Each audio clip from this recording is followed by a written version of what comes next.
Good morning, student. Welcome you again. In this part, we study about advantage of organizational structure. Okay.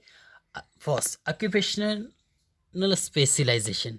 ठीक है, sense in functional structure, जैसा कि हमने देख रहे हैं अभी फंक्शनल स्ट्रक्चर देख रहे हैं, तो फंक्शनल स्ट्रक्चर में emphasis in place on specific function, सिर्फ स्पेसिफिक फंक्शन पर ही जोर दिया जाता है. So this promote efficiency in utilization of man power. तो इसमें जो मैन पावर होता है उसकी इफिशिएंसी यूटिलाइजेशन बढ़ जाता है. By performing similar job their performance improve and become specialize in that task. ठीक, तो वो लगातार एक ही काम करेगा, लंबे समय तक करेगा, तो उसका परफॉर्मेंस भी इंप्रूव होगा, then as well as specialize बन जाएगा पर्टिकुलर टास्क में. सेकंड पॉइंट आता है promote control and coordination with the department. ठीक है, तो ये फंक्शनल डिपार्टमेंट का ही सेकंड पॉइंट है इसका फायदा.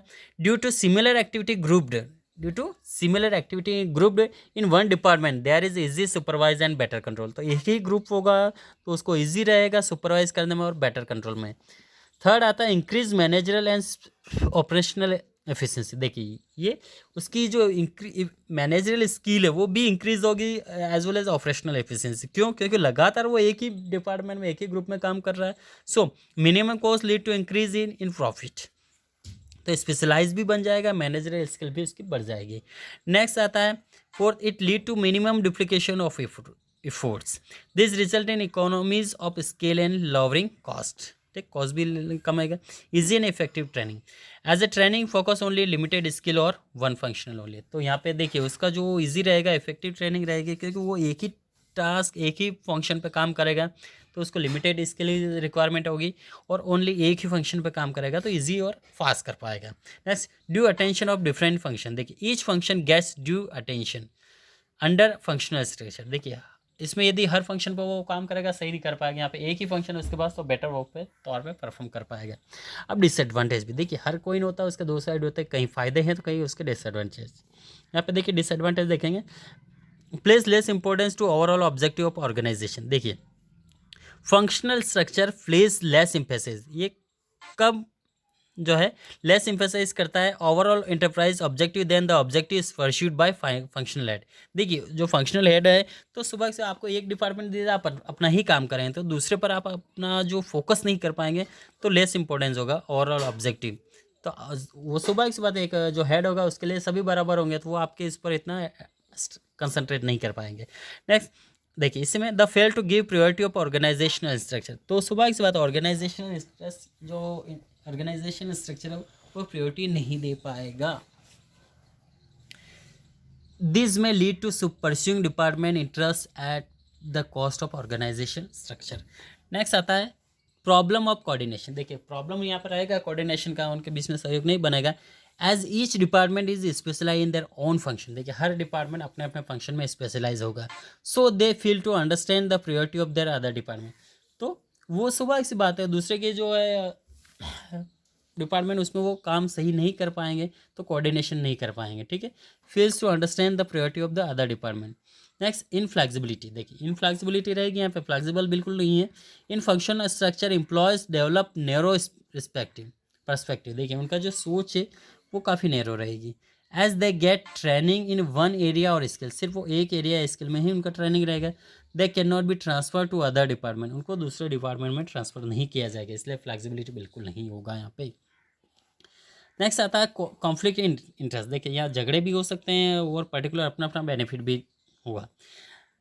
There can be conflict in of interest between the different department. देखिए अलग अलग डिपार्टमेंट में अपने अपने फायदे के लिए कॉन्फ्लिक्ट, लड़ाई झगड़ा हो सकते हैं. Example sales department insist on giving discount on interest sale. देखिए जो सेल्स डिपार्टमेंट वो चाहता है कि इंटरेस्ट रहेगा वो सेल पे कि डिस्काउंट दिया जाए. So finance department puts objection as it will reduce the revenue. ठीक, तो फाइनेंशियल यहाँ पे प्रेशराइज करेगा, उसके अगेंस्ट जाएगा कि इससे रेवेन्यू कलेक्शन रिड्यूस हो रहा है.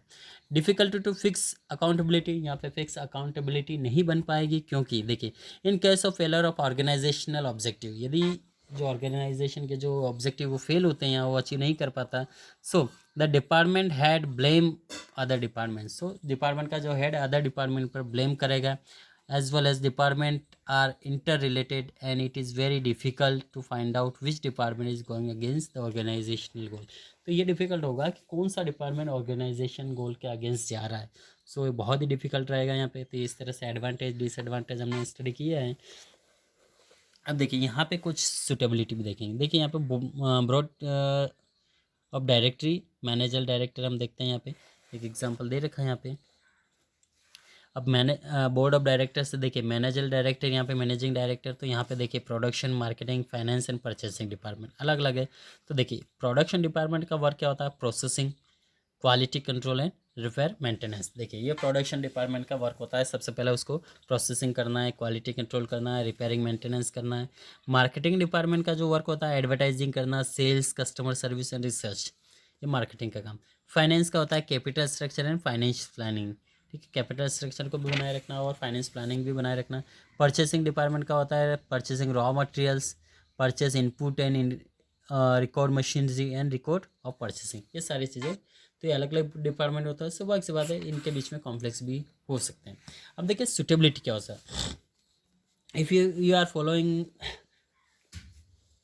apply your functional structure in your organization, then we study about advantage, disadvantage, and now suitability. Okay, if you apply functional structure in your organization, then it is suitable for in the following points. First, division of work as per the function. First point is division of work. We can apply this functional structure as per their functions. Specialization in every function, specialization होगा हर व्यक्ति इसमें। Next grouping of similar nature job, grouping कर सकते हैं similar यदि उनका job nature same है तो। And uni product and single one type of production manufacturing company, एक प्रकार के ही हैं सिंगल वन टाइप के प्रकार के तो प्रोडक्शन अपन इस कंपनी में प्रोडक्शन कर सकते हैं। नाउ नेक्स्ट आता है डिवीजन स्ट्रक्चर। ओके, सेकंड आ रहा हमारा division structure. So when the organization is large in size, देखिए यदि बड़े साइज में organization and producing more than one type of product, यदि एक से कई तरह के ज़्यादा प्रोडक्ट प्रोड्यूस कर रहा है, then activity are related to one product, ठीक है। So are group in under one department, तो एक ही डिपार्टमेंट में अलग अलग ग्रुप में इसको डिवाइड कर सकते हैं। For an example, if an organization is a producing soap, textile, medicine, cosmetic, यदि एक ही ऑर्गेनाइजेशन ये देखिए सॉप भी प्रोड्यूस कर रहा है, टेक्सटाइल भी प्रोड्यूस कर रहा है, medicine and cosmetic, so it is then all the activity related to medicine will be group in under medicine, तो सारी मेडिसिन जो है एक ही ग्रुप में डाल देंगे medicine department. All the activity are of textile in textile department, ठीक है। तो उन सभी जितने भी प्रोडक्शन है वो एक ही डिपार्टमेंट में डाल देंगे, उससे रिलेटेड हो गए।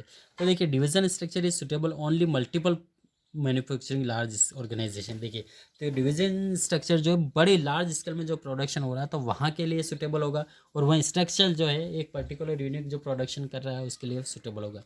अब इसके एडवांटेज देखते हैं यदि हम, तो production is specialization, product all the activity are related to one type of product are group in under one department. देखिए एक ही तरह के यदि प्रोडक्ट हो रहे हैं तो एक डिपार्टमेंट में डाल सकते हैं। Only which are bring integration and coordination in the activity, यदि उनके बीच में इंटीग्रेशन है, एकीकरण है, कोऑर्डिनेशन है तो। सेकंड आता है फास्ट डिसीजन मेकिंग। देखिए डिसीजन भी हम काफ़ी फास्ट ले सकते हैं यहाँ पे। The decision are taken much faster in division, देखिए हम यहाँ पे डिसीजन भी काफ़ी फास्ट ले सकते हैं faster in division structure, because there is no dependence on other department for taking decision. तो यहाँ पे हम दूसरे के ऊपर डिपेंड नहीं करते, हमारा खुद का अकेला डिपार्टमेंट, हम कुछ भी कर सकते हैं, दूसरे से मतलब नहीं। Third, accountability in this type of structure the performance of individual department can be easily assess and you can hold the department account for non accomplishment of the objective। यहाँ पे आपके पास डिपार्टमेंट आपको पूरा अकाउंट मेंटेन करना तो easy है कि आप यहाँ पे अकाउंटेबिलिटी मेंटेन कर सकते हैं। नेक्स्ट आता है हमारा यहाँ पे फ्लैक्सिबिलिटी काफ़ी होगा, जैसा हमने उसमें देखा था फ्लैक्सिबिलिटी नहीं है, fast decision making lead flexibility. और next expansion on growth, new department can be added without disturbing existing department, तो नया डिपार्टमेंट भी हम यहाँ सेटअप कर सकते हैं बिना किसी को डिस्टर्ब किए हुए। नेक्स्ट आता है disadvantage,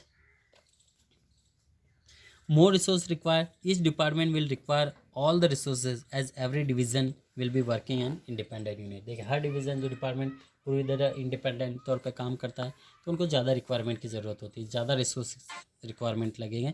product focus on department, देखिए प्रोडक्ट जो फोकस करेंगे स्पेशली डिपार्टमेंट पे, each department focus on their product, हर डिपार्टमेंट अपने अपने प्रोडक्ट पे ही फोकस करेगा only, and they fail to keep themselves as a part of one common organization, ठीक है।